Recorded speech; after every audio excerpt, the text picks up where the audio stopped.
And we're continuing learning Parshat Ki Tetzei LeMilchama. In this Torah portion, as we said last time, there's 73, according to some opinions, 74 commandments. And so we looked into this book, which is called Mitzvot Hashem. And we're going through some of them. So up to now, we finished about 40 of them, something like that.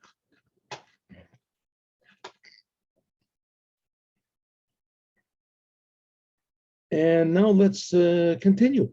Let's continue. And then that's the first part of the class. We'll continue. We'll do like 20 of the commandments. Interesting commandments. Some of them are very strange commandments. Also, that are only dependent on the time when the Jews are in Israel, or that they're in the time of the Holy Temple. A lot of the capital punishment doesn't exist today. So let's have a look. Okay, remember yesterday we had the commandment that there should not be a kadesha.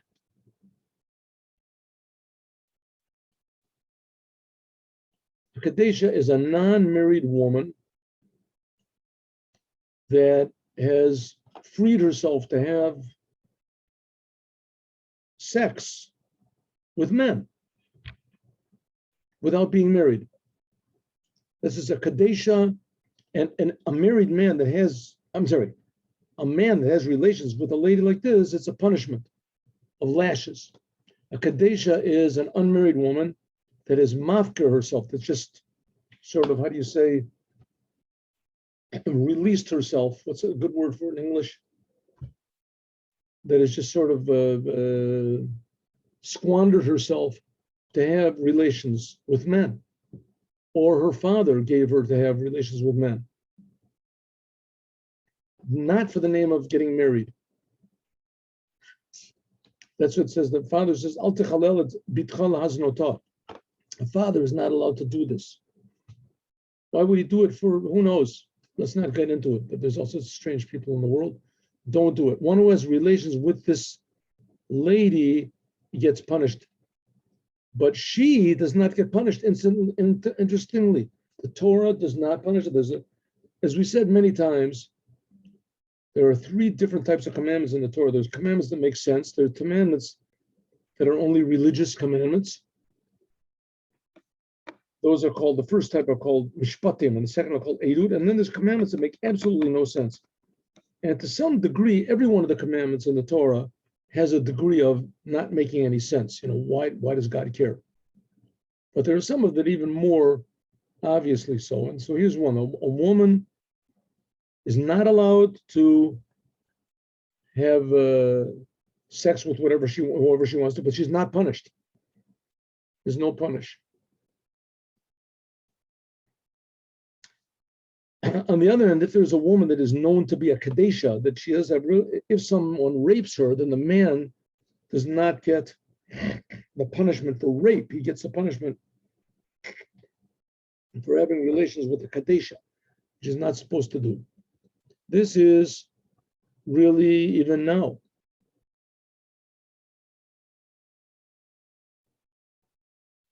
And the women are also not allowed to do it. So it's forbidden for a woman just to say,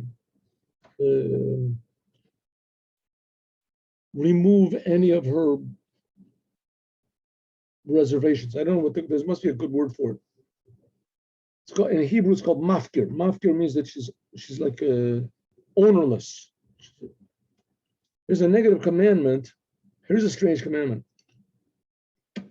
In the Holy Temple, there are a lot of stipulations what a sacrifice has to have in order to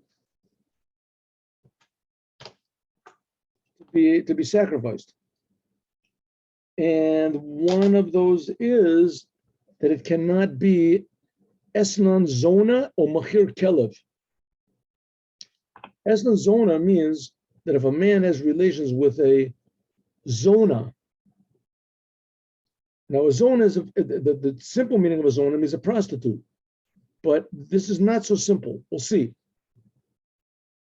Because we just finished saying that an unmarried Jewish woman that has just sort of, how do you say, freed herself to have relations without any restraints, as it's forbidden to have relations with her, but she's not considered to be a zona.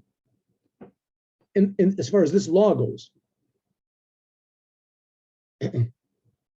Or machir kelev, or also a sacrifice which was paid for with a dog, cannot be sacrificed. So a man has relations with his zona, and we'll explain what that is, and he gives her a animal that could be sacrificed, a sheep, a cow, a dog, a sheep, a cow, a goat. She cannot bring this offering to the temple because it was for the price of having relations with a zona. So let's do, usually we don't go into the text, but let's go into this because it's a very strange law. And it's interesting how the wisdom of God works, not the way our wisdom works, right? The things that just don't make, I mean, the whole idea of the sacrifices basically makes no sense. You know, the God, the creator of the universe, wants us to kill animals. What type of a thing is that? And that's the way we serve him, is by killing. It doesn't make any sense. It doesn't make any sense to us for our sense, but to God's sense, it makes sense. So you can't bring an etnan zona. What is it, etnan? This is a person that he says to a zona. Now, a zona is a woman that's forbidden for him to have relations with. It's forbidden for him to have, he cannot get married to. If he has relations with a woman that's not married, and then that's not called a zona. He could get married to her. So let's see. He has relations with a lady that's called a zona. She's a zona. What does it mean? And he says, okay, I'll pay you a sheep for your services. A zona, whether she's a non-Jew or she is a maidservant, or she is a Jewish woman that he can't have relations with her. It's punishable by anyway, he's not allowed to get married to her. His sister or whatever. And he pays her for this. But if it's a panuya, if it's just an unmarried woman, even if she's a kadesha, even though she's, sort of, how do you say, freed herself to have relations with anybody she wants, even if he's a Kohen, nevertheless, if he pays her with a sheep or whatever, an animal that could be sacrificed, that animal can be used as a sacrifice. And also if his wife is in nida. Nida means in the times when she's impure because of menstruation. They're very complicated laws. He's not allowed to have relations with her, but he pays her a sheep or whatever to have relations with her. And even though that it's forbidden to, but that sheep is not called an etnan. That's permissible to bring to the Holy Temple. It's only forbidden, the sacrifice is forbidden, but it's only on, in other words, a sacrifice. So therefore, it only falls on something that could be sacrificed. For instance, if you pay her a dog for her services or whatever, then that's not, you could change that dog for a sheep and sacrifice it. That's okay. What is this idea of mechir kelev? It means that you go up to someone and say, I'd like to bring that sheep for an offering in the temple. And the person says, wow, that's a nice dog you got there. Let's exchange. So he gives him the dog. He gives the sheep. Well, that sheep is forbidden because you paid for it with a dog. That's basically, there's also different laws involved in it, but you can look into it. Next law, negative commandment, not to loan money to a Jew with interest. You're not allowed to take interest from a Jew if you give him a loan. Somebody wants to borrow $100 from you, you can only demand from him $100 back. You can't say, okay, you can have the money, but pay me a penny every day you have it. Can't do that. It's forbidden. This is it's a command, a negative commandment, a prohibition.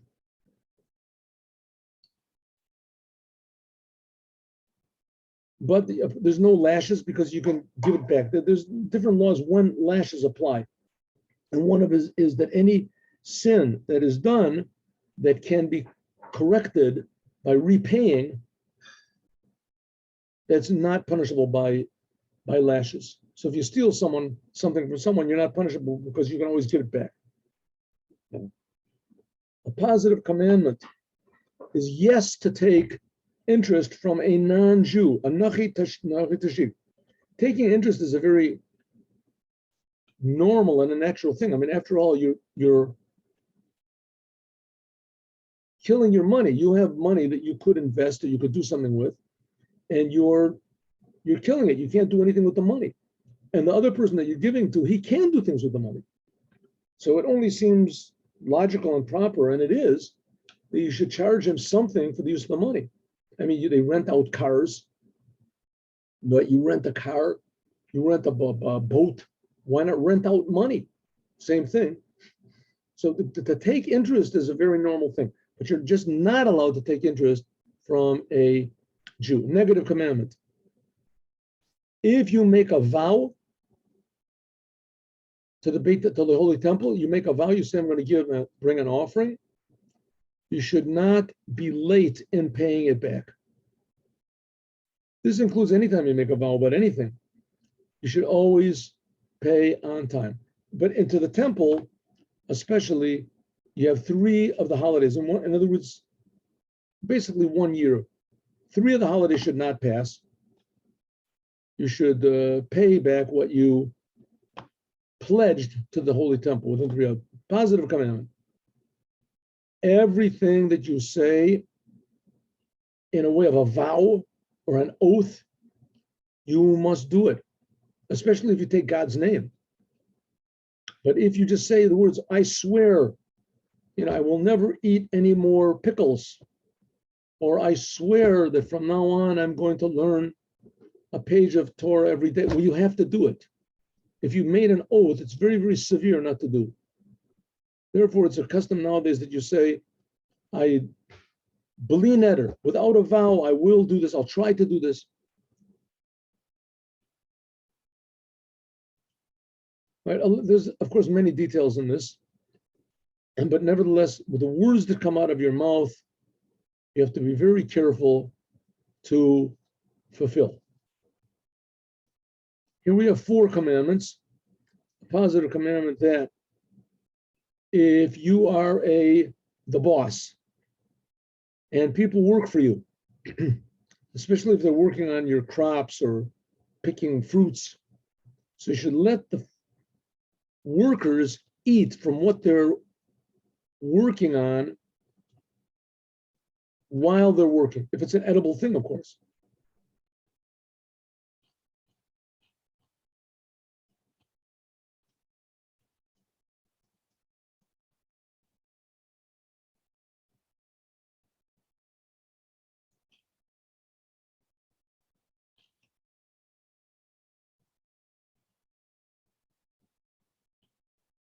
Okay, different laws. What if he's working on wheat? Is he allowed to take things home? Is he allowed to pick and give to his friends? Can he take some home to his family? It says here's the negative commandment. The worker is not allowed to take with his hands more than what he can eat. Like it says, El kelech lo titen. You can pick directly and eat, but you can't pick and put it into your vessel for later on. Okay, complicated laws, which we can talk about later if people want to, but here's this book, Mitzvot Hashem. I think it's translated in English as well. 2 commandments. Positive commandment, a person that wants to divorce his wife, he has to divorce his wife with a bill of divorce. As it says, if she does not find favor in his eyes, that he should write a document and give it to her. It has to be a document. There's a whole Gemara written about what are the criterion of a proper divorce bill. It's called a get. That's what the name is called, a get.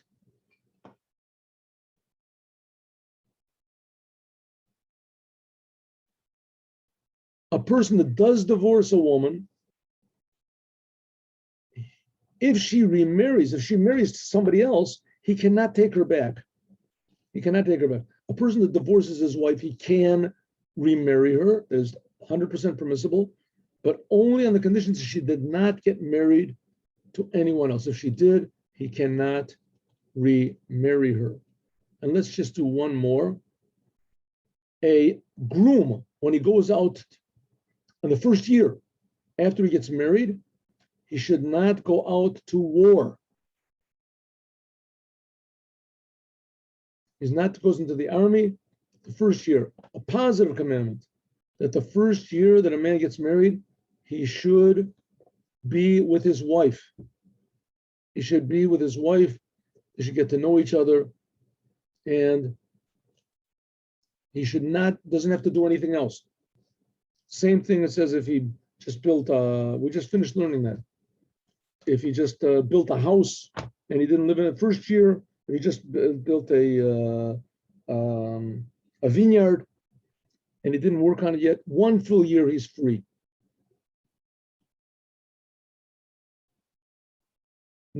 Negative commandment. If you loan money to someone and the person, you ask for a person, give me collateral.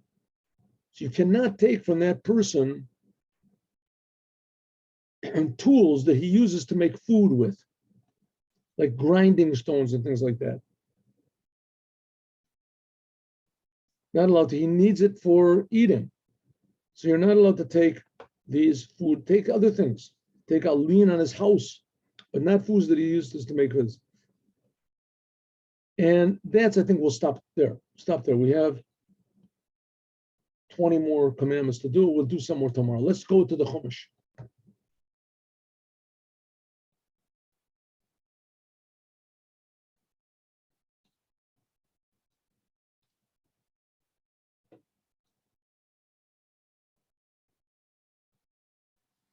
All right, here we have, this is this week's Torah portion, and we're just learning inside the source of some of these commandments. So here we did some of these yesterday.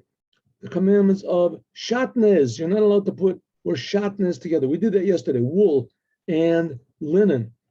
On the other hand, you should make tzitzis, garments. They call them gedilim. On your garments, if you have square garments, there's a lot of specifications. It has to be a square garment, and it has to be with corners, at least 4 corners on it. And it has to be a certain size. It says wa'ama by amma. And it says that even if it means that you have to, the garment is made of linen and you put the tzitzis are wool, as nevertheless you can make it. This is an exception. You are allowed to make a garment that is wool and linen if it is to do the commandment of tzitzit. No, they don't do it that either. They don't do it. What if a person comes, here we go. The commandment of motzi shemra. If a person gets married, a Jewish man gets married to a woman, and he has relations with her, and he hates her. Rashi says, what does it mean, hates her? In the end, he'll hate her.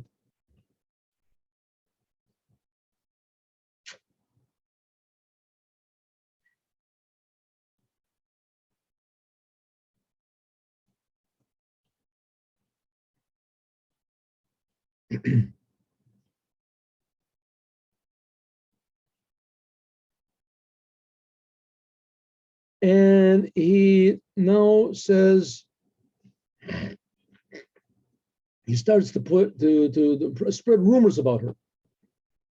And he puts out a bad name, and he says, I took this woman, I thought that she was a virgin, and I discovered that she was not a virgin.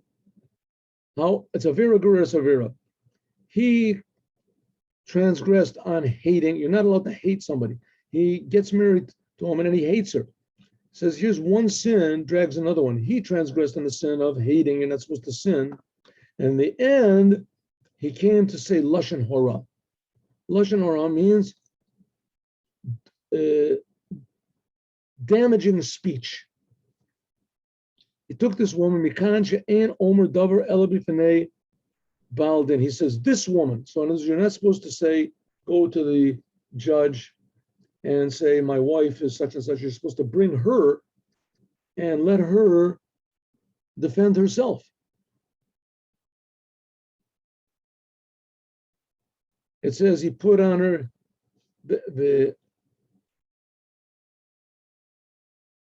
Hotzi aleh Hashem Ra. He took out, here it says, V'hotzi aleh, it should have a yud over here. Why is the yud missing? Hotzi.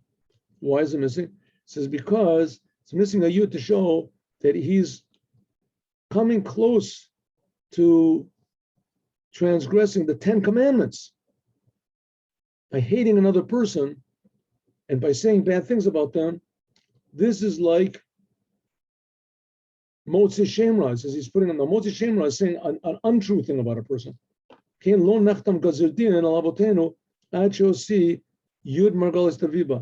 is the Jewish people were only sentenced to wandering around in the desert for 40 years after they sent the spies, 10 spies, Esamarga, the 10 Maragli, the 10 spies. So that's the number 10 that's missing over here. Okay, so he says, listen, I married this lady. I thought that she was a virgin, and I discovered that she's not. Okay, now what's going to be? She claims, of course, that she is, that he's just saying this because for whatever reason, he doesn't like her. Okay, Javianara, the father of the girl, and she says, and her mother, and they bring Botzio at Betulianara, they proof to that she was really a virgin to the elders of the city.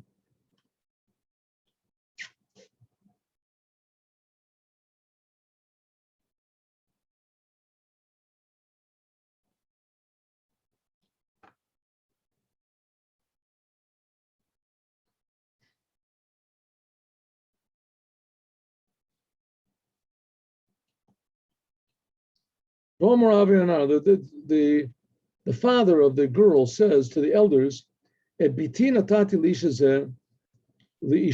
gave my daughter to this man, and he hates her. And he made up lies about her, saying, I didn't find any signs of virginity to the daughter. Well, he takes out a sheet that has blood on it, and he says, here it is with Parsua Simla, and they spread out this garment, Hari Zem Mashal. It doesn't mean that he has to really spread out a garment, but it means that he has to prove that it's true.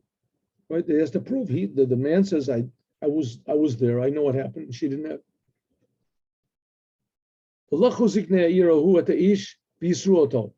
If they prove that he was lying, so they take him and they punish him. What do you mean they punish him? Malchus. He receives lashes. That's his punishment. He wanted to get rid of this lady, and so the anshu otomia kesef, and he also has to pay 100 units of silver. But Adnula Avian Aaron is given to the father of the girl because he put out bad name on a Jewish girl. And she will be his wife. He can never divorce her unless she wants to, for all of his life, no matter what.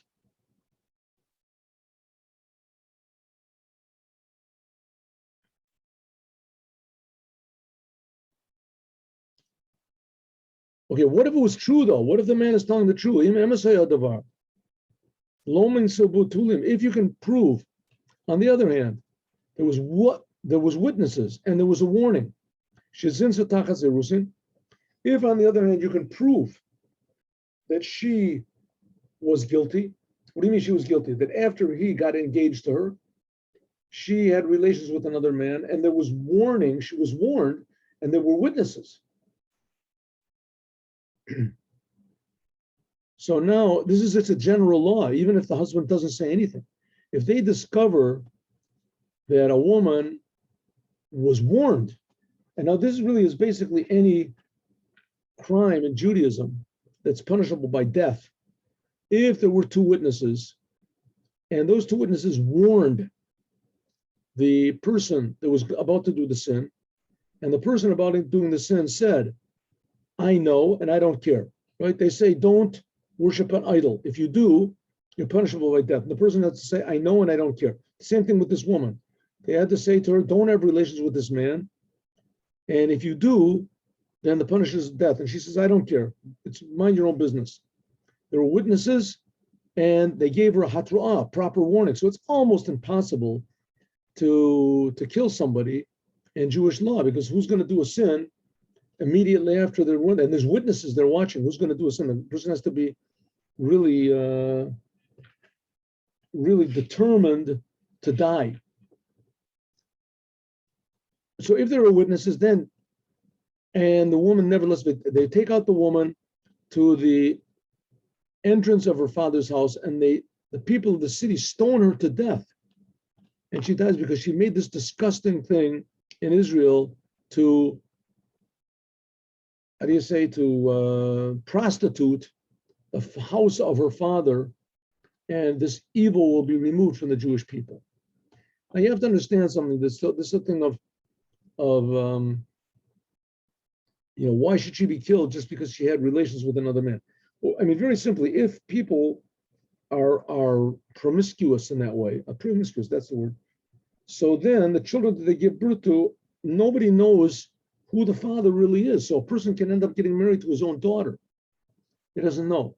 Okay, that sort of works, but not really, because if so, we just finished learning the laws that what we call a kadesha is forbidden in Israel, but she doesn't get punished with death, for sure not. She doesn't get beaten. She doesn't get fined.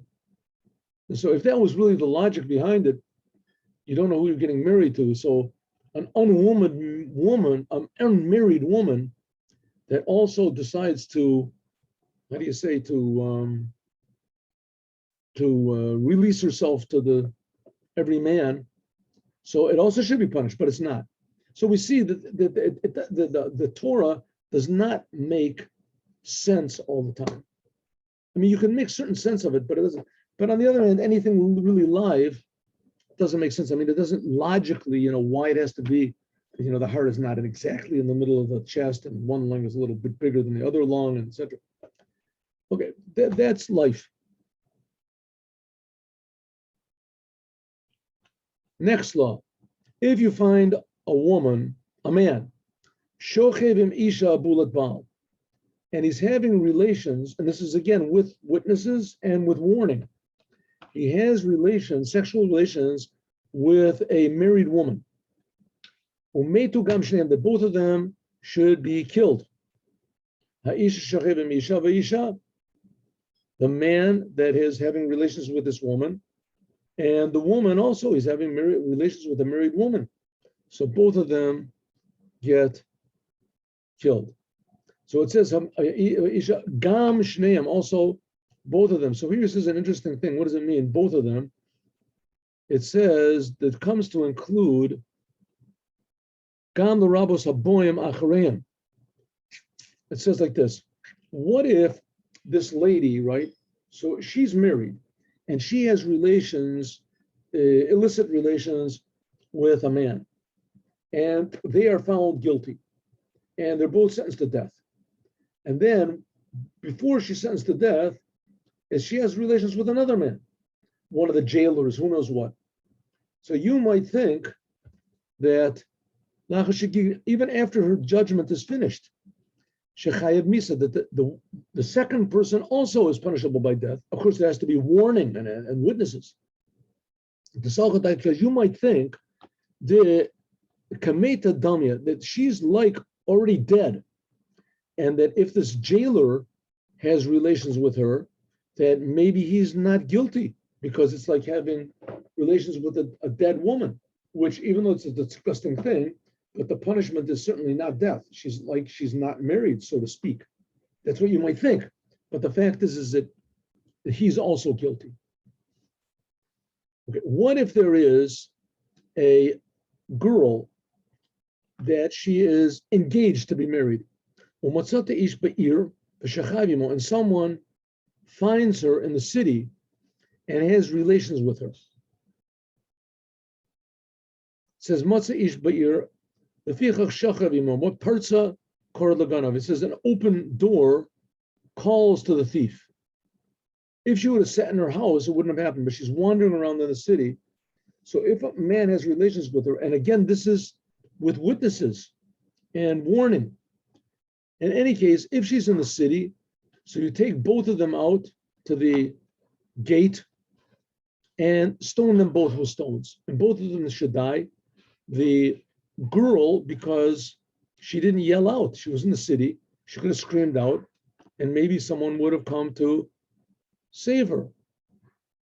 And the man, because he had relations with somebody else's wife to be. Right? In Judaism, engagement is this basically the same thing as marriage. Nowadays we do them both underneath the chuppah. They do it both at the same time at the wedding. They make what's called an irusin and a kedushin underneath the wedding canopy. But it used to be that irusin was made a considerable amount of time, sometimes even 1 year, to give the girl a time to prepare herself for the wedding. But when there started to be big troubles among the Jews, I don't know when it stopped, but when there started to be big troubles, and a lot of times the bride would get separated from the groom was separated from the bride. And after you're engaged, you're not allowed to get married to anyone else unless you have a bill of divorce. So therefore, they put the marriage and together.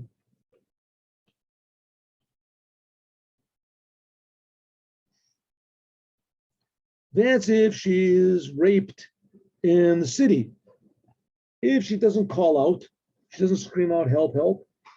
So then both of them are punished because it's a sign that she was willing. But if it was in a field, the man found her and he grabbed a hold of her and he had relations with her, then only he dies alone. Why? Because the girl, you don't do anything. Because she hasn't done any sin, she couldn't have called out, even if she's quiet and she doesn't call out.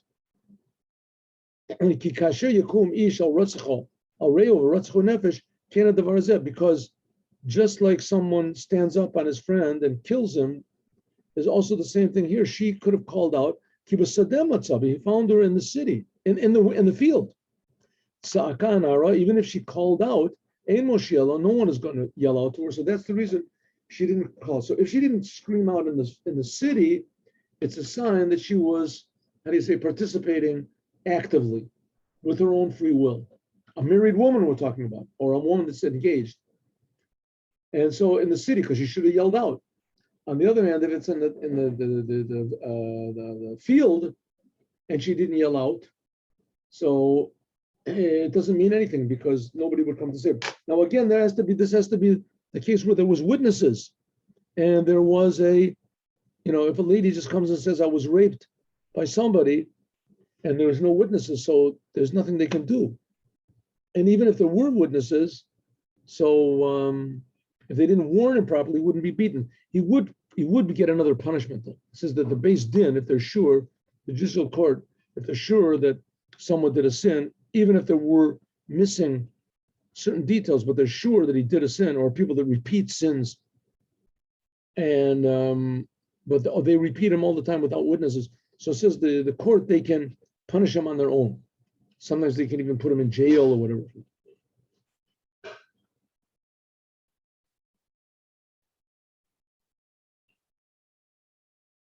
Okay, if not, that's talking about a married woman or an engaged woman.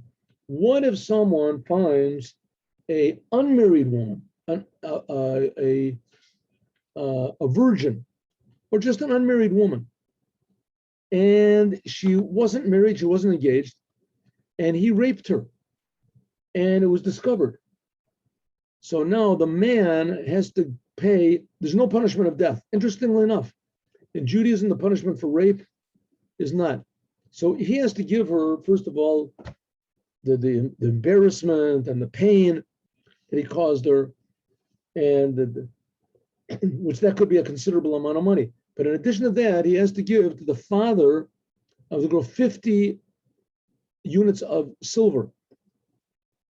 And in addition to that, if she's willing, he has to marry her. Because he raped her, he can never get divorced from her unless she wants to. Unless she wants to. It's not a punishment for her. But usually it was a good thing for a woman to be married. Like we say, in those days especially, they did not have that many men. And so it was that's why a man could get married to more than one wife. It was a custom. And women, even though they didn't enjoy having another wife, but at least they enjoyed the fact that they were married. They could have children, they could have a family, if not that they would. So here this man has to marry her and he has to provide his, her conjugal rights. What is it? Conjugal rights, and has to provide for her, and etc. A man should not get married to the wife of his father. And he should not reveal the nakedness of his father. What does this mean? Rashi says he can't get married to her. The marriage doesn't grab onto her. He can't do it. If he has relations with her, then he's punished. Now we're talking about here not necessarily his mother. We're talking about his father has two wives or whatever, his father remarried, whatever. But if his father's wife, he cannot have relations with his father's wife. It says, what does it mean? Lo yigana kanaf aviv. He should not reveal the garment of his father. What's that mean? Shomeris yibum shel aviv harui la aviv hari kavar muzhar aleha mishum ervas achi aviv. So what's it talking about? Here's talking about like this. We're going to get to this law soon about yibum. Yibum. Another strange law from the Torah. The law is like this. If there are two brothers, and one of those brothers, and both of them are married, it doesn't really have to be both of them are married. There's two brothers, and one of them is married. One of them is married. And that one that's married, he doesn't have any children, and he dies with no children. Now, what's with his wife? His wife is a widow. Well, not exactly. According to Judaism, his wife is not exactly a widow. His wife has to get married to one of the brothers if they want to. And if they don't want to, it's not a nice thing. So she has to get married. She's supposed to get married to one of the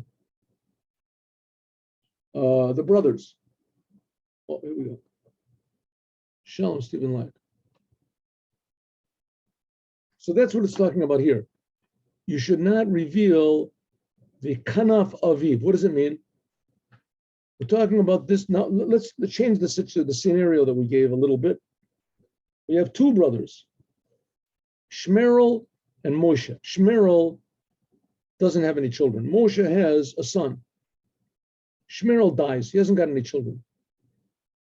Shmerel's wife, she's now his widow. Shmerel's widow, she is now called Yabama. She has an obligation. She has to get married to one of the brothers. And what brothers have an obligation to marry? There's only one other brother, Moshe. So Shmerel is dead. Now his wife is waiting for Moshe, even though he's married, but he can still he has to take a second wife. Either that or they have to do chalitza. Chalitza means that they dissolve the connection between them. It's chalitza. That's also a different process. We'll learn about that. Here we go. So now we have Shmerel is dead. His widow has to get married to Shmerel's brother, Moshe. But Moshe has a son. And the son, he wants to have relations with this lady. So it says, don't do it. You can't do it. It's forbidden to do. And that's what it's talking about over here. It's already said that it's forbidden. You can't have relations with your uncle's wife. You can't do it. It says, Ervas achi avicha, with the brother of your father, his wife, you can't have relations. So it says, if he has relations with this lady, then he is transgressed with two negative commandments.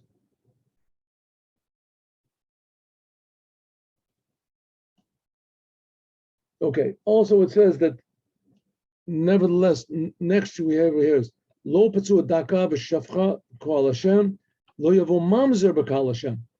There should not come a patsua daka and a kru shofcha b'kahal Hashem. These are men whose sexual organs have been impaired by, not naturally, somehow or other by accident or whatever.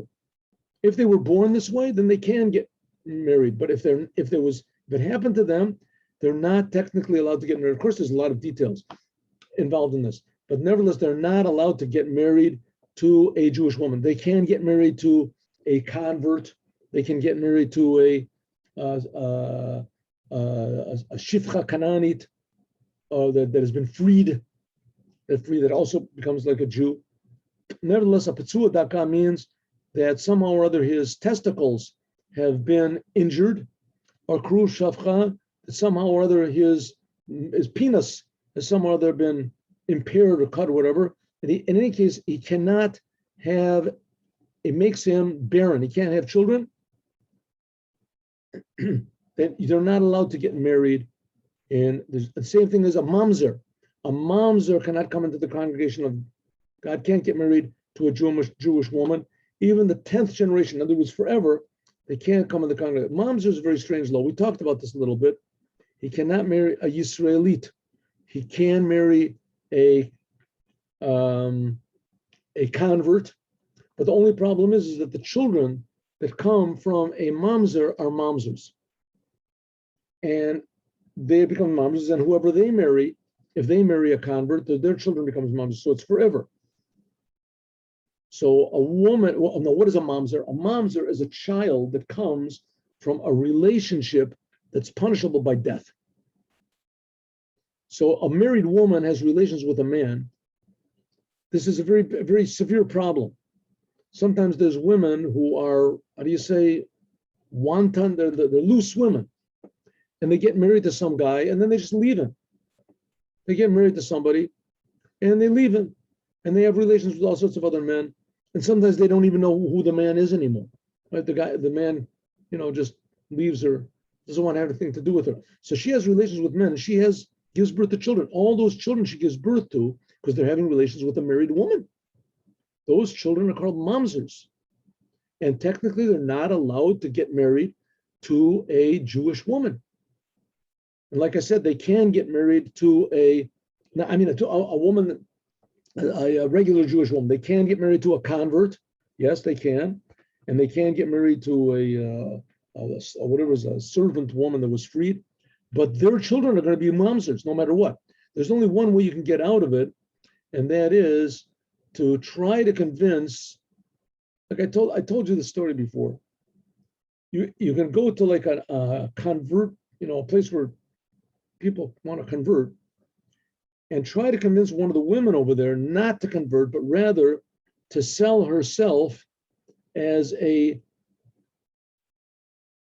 shifcha Canaanite, as a non-Jewish servant woman. And a non-Jewish servant woman, as soon as she becomes a servant, she technically takes on all of the laws of Judaism. She's sort of like a half Jew. And then this mamzer gets married to her. It's not really a marriage, but it still is permissible. And the children that they have, you free them. Because the children they have are also servants. So you free them, then they become 100% Jews, and they have no connection with their parents, and that's the only way out, that the children can be Jews, that he can get married. Anyway, very bad situation. Mamzer. Krov Shafcha. Let's just do one more. An Ammoni and a Moabite should not come in the, an Ammonite and a Moabite. You ever made an Ammonite and a Moabite? You cannot get married. Well, there's no such thing anymore. We already learned that in the laws, that since Sancheriv came in the middle of the first temple and he conquered the whole entire world, except for the Jews, as there's no more Ammonites and there's no more Moabites and there's no more Mitzri, says, but nevertheless, the Ammonites and the Moabites, you cannot get married to them because it says, by the way, only the Moabite men cannot come into the congregation, but the women can, And this, in fact, the Mashiach comes from this because it's Ruth HaMoabi. Ruth, she was from Moab. Moab were the two daughters from the two daughters of Lot. Remember when Sodom and Gomorrah was destroyed? So the two daughters of Lot had relations with him, and they gave birth to Ammon and Moab. And Moab eventually, he gave birth to Ruth, and Ruth converted. That's the whole story we read about. And she got married to Boaz, and from Boaz eventually came this. And 4 generations came Yishai, and Yishai gave birth to King David. And King David, that's the Mashiach. So nevertheless, a Moabite man cannot come into the congregation of God. A Moabite woman can, Moabi, and not Moabiyah. But that you need the oral Torah for that, oral Torah.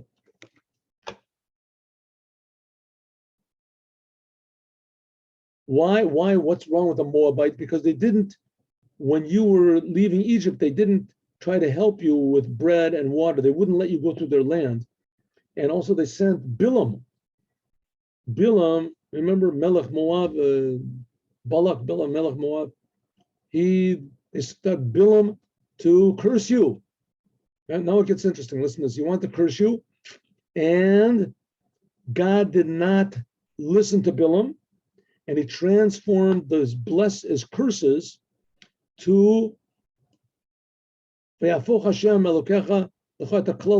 he transformed Bilam was like the most expert curse master of all curses in the history of the world, and the Jewish people deserved it. The curses. That's why he was such a good curser. He knew who deserved curses and when. And nevertheless, God not only did his curses not work, but God transformed the curses to blessings because God loves you. Huh? Interesting. Because God loves you. But therefore, don't make any peace overtures to Moab and what is it? Ammon and Moab, like your whole life. Can Ammon and Moab, like these two nations, don't make any, because they wanted to destroy you. The Jew, it's true that they sent Bilam, and he turned into a blessing. In fact, Bilam was the biggest blessings of all. Bilam was the blessings of Mashiach. He says, Areno Veloata, etc. The biggest. The Rambam even brings them down as a proof. As we'll continue, God willing, with these amazing, interesting, unique, godly laws of the Torah tomorrow. Have a good day. Hope to see you at 8:15 for Chassidus tomorrow. Mashiach now.